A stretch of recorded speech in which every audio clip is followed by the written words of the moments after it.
Pouvoir d'achat. Je vais commencer avec le pouvoir d'achat parce que c'est évidemment, et je pense que vous serez d'accord avec moi, la première préoccupation des Français actuellement. Le plein d'essence. Attendez, on peut dire, parce que vous avez tellement raison, et c'est tellement rare qu'on le dise.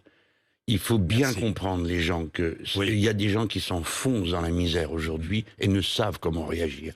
On a 8 millions de personnes à l'aide alimentaire. Rendez-vous compte, et 10 millions de pauvres.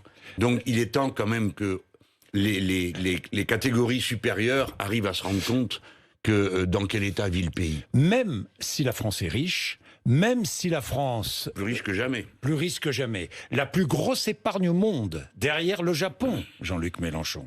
Donc il y a de l'argent dans ce pays. C'est vous qui le dites, hein, monsieur Bourdin, c'est pas moi. C'est pas moi. Oui. Ce sont les chiffres qui le disent. Moi, les économistes, les analystes... Il reste plus qu'à se demander qui c'est qui a épargné tout ça. Parce que j'ai lu, les Français, c'est formidable, pendant la crise, ils ont épargné. Il faut quand même regarder ça de plus près.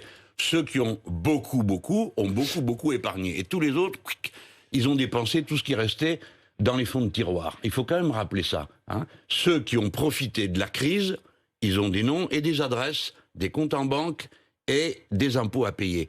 Ça représente des sommes considérables. Et c'est ça, monsieur Bourdin, qui est le défi, de notre temps.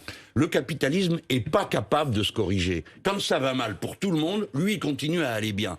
Ça prouve que c'est un système qui n'est pas un système vraiment humain, en ce sens que rien ne le corrige jamais. Donc commençons par dire ça.